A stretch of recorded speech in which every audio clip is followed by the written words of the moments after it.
Thanks. But yeah, welcome to the final part of TimeSplitters Future Perfect, folks.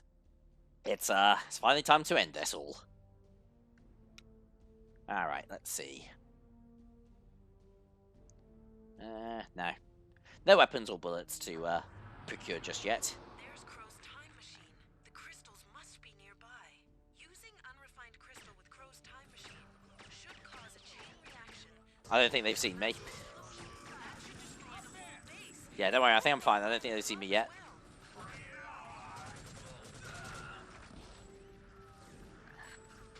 Alright, gotta be nice and stealthy here. If I could just, yeah. There we go. God, yeah, I'm like a shadow.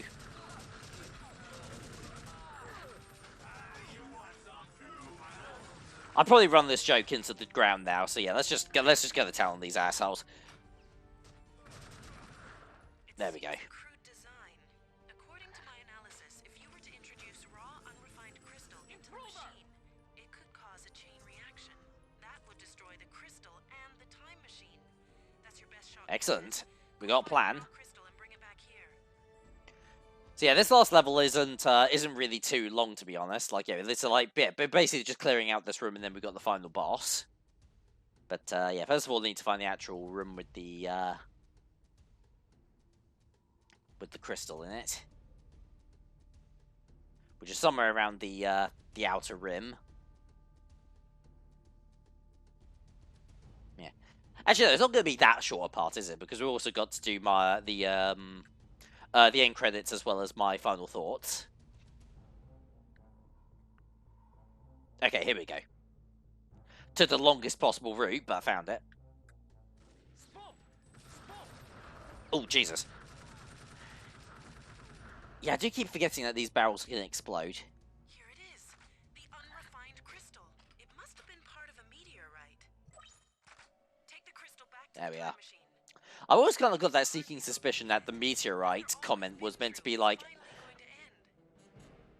Yeah, it was meant to tease like future TimeSplitters games, but you know, since TimeSplitters 4 isn't a thing yet, I guess we won't know. Anyway, we gotta finally deal with Crow. Ouch.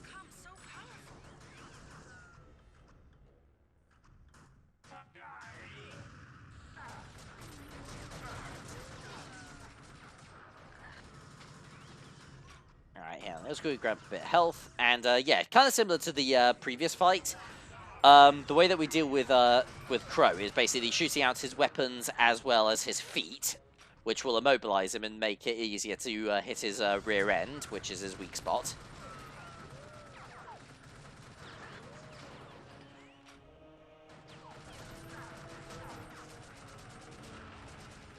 Although this is actually a pretty tricky fight, though. Alright, dude, do you want to get out of the way? Oh, hang on, no, I don't actually think that's, Am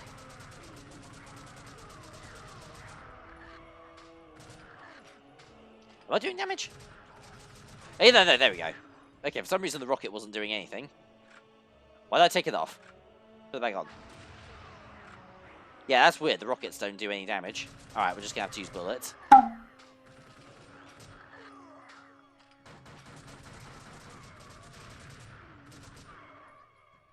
Oh shit, I'm out of bullets. Yeah, it has been many, many years since I last did this fight, so I am very, very rusty.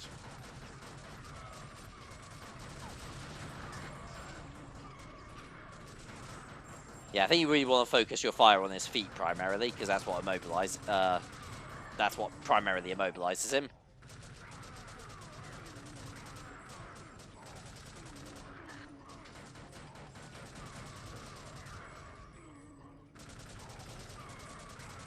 Okay, there we go. Oh, for God's sake, I'm out of bullets again.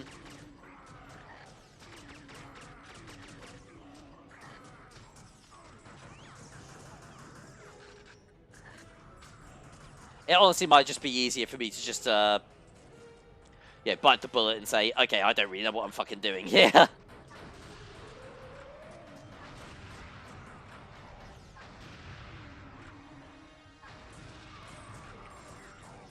Alright, let's try this. Yeah, there we go. Okay, now I've got a pattern down.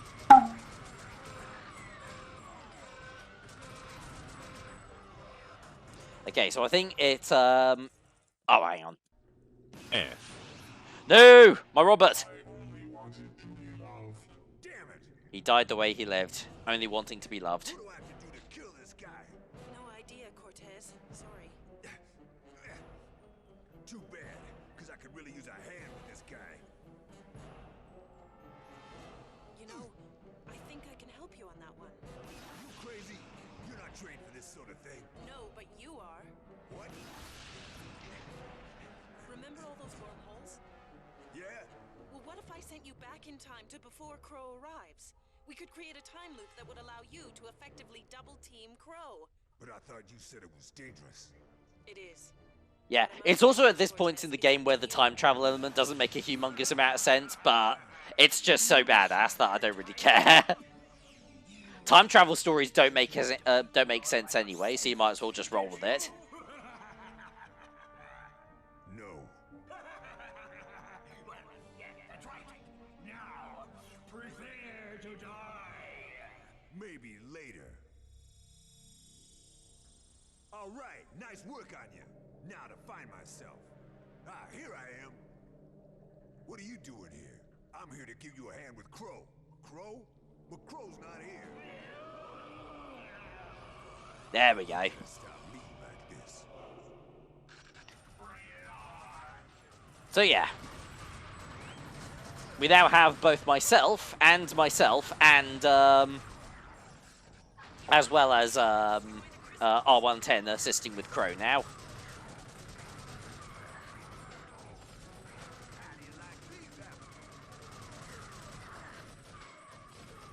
Yeah, there we go. That's much better. Oh wow, I'm actually doing a lot of fucking damage to him. Okay, not anymore. Right, let me just grab some more bullets and some more, Oh, fucking hell. I know, I was just I'm double checking to see if there's another health pack. No, there isn't. There was only one. Alright, we're just gonna have to wing it. Get it, wing it, because he's a crow. Alright.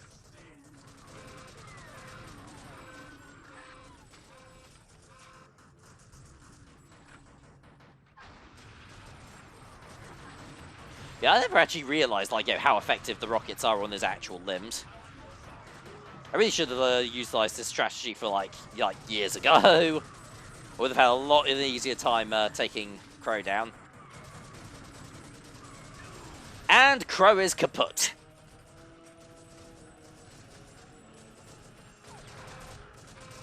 Yeah, just stay down. Yeah, Secret of Immortality, my ass.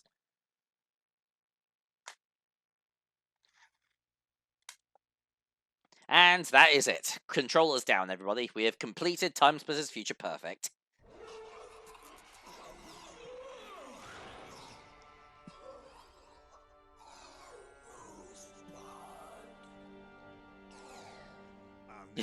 Hey, wait a minute. There was no Kane in Citizen Kane.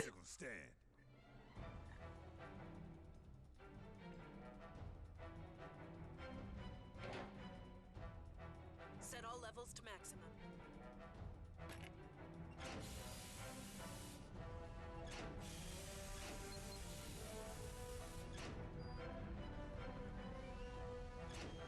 Time to split. Right on. It was about time somebody liked that catchphrase. Good job, Cortez. I knew you could do it. Thanks, General. And you brought me back a robot. Cortez, you made it. Thanks to you. But yeah. With the time machine destroyed back in 1924...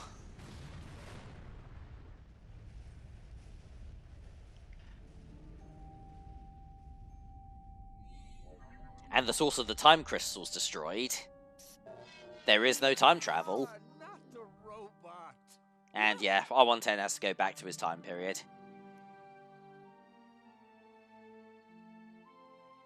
So yeah, this ending doesn't make a lick of sense, but It's just so satisfying. Oh, Cortez. You're my hero. I know. It's what I do. Sploosh. Banger.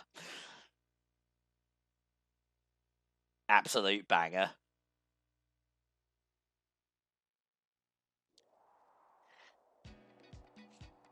And yeah, somehow we were able to go back in time to the 1960s to do a bit of disco dancing. So yeah, that's TimeSplitters Future Perfect, folks. I cannot really make up my mind whether or not I like this game more than 2 or not, to be honest. Because I have such a spot... Like, okay, so objectively... Oh, excuse me. That was my lunch. Objectively... Okay, yeah, no, like, yeah, TimeSplitters Future Perfect is the better game. It controls better, the graphics are better, it has a more fleshed out story, you know, it's better written, blah, blah, blah, blah, blah, blah. But I have such a soft spot for TimeSplitters 2 that I don't know if Future Perfect over, if Future Perfect, like, manages to block out that soft spot in any sense of the word. I'm finding it really tricky, like, picking the right words here, but I'm sure you understand what I mean. But yeah, nevertheless, let's try and focus a bit more on Future Perfect for the time being. This game fucks. It fucks so hard. It is such a great game. It is incredibly funny. It's very sharply written. It controls really well. It's... Yeah. And this is just the single player. Like, yeah, the game has like a full multiplayer as well, which is arguably like, the primary, one of the primary draws for TimeSplitters Future Perfect. Yeah, because like, yeah, this was developed by... Okay, obviously not the same company, obviously, because like, yeah, it wasn't developed by Rare, but the team at Rare that made GoldenEye 007 and Perfect Dark, they're Free Radical. They made the TimeSplitters games. So, yeah, no, you can kind of tell, like, why these games have held up so well. And why they all sort of feel very familiar as well.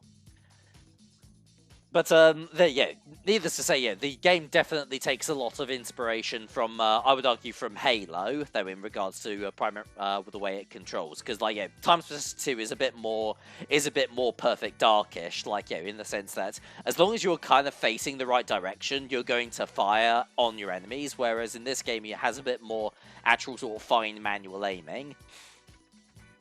And, yeah, let's be honest with ourselves here, compared to, like, more modern... Yeah, first-person shooters like Call of Duty or Doom, like Doom 2016 specifically. Yeah, it's not as precise as those games, but it still feels so good to use.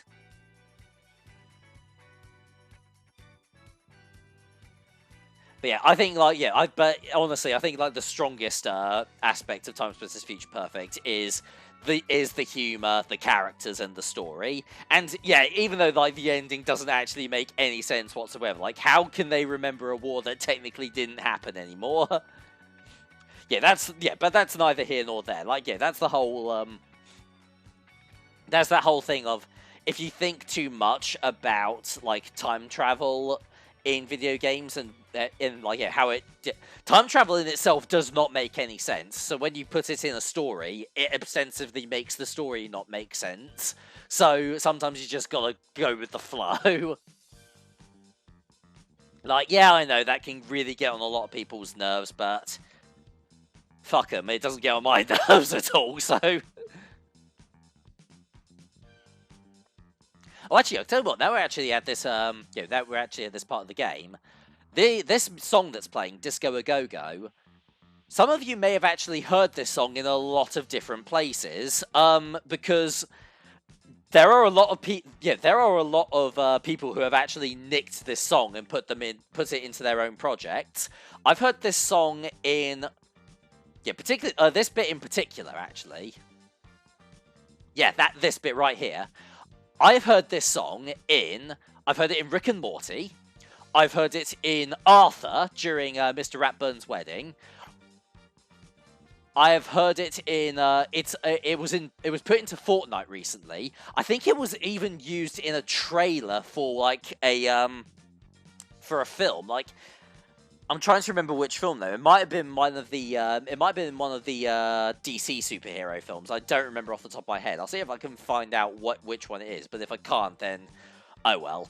But yeah, no, everybody nicks this fucking song, and it originated from TimeSplitters Future Perfect. Like, here is my key piece of effort. Use this as my key piece of evidence. If anybody tells you, like, oh, this is such a great song, like, I really like the song that they made for, like, for, like, Rick and Morty / like, for Arthur. It's just like, no, that's wrong. It originated from fucking TimeSplitters. This is where it came from.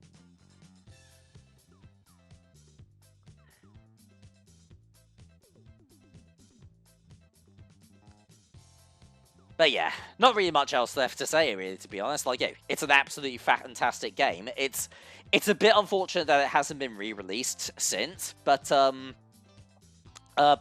with Free Radical reforming and the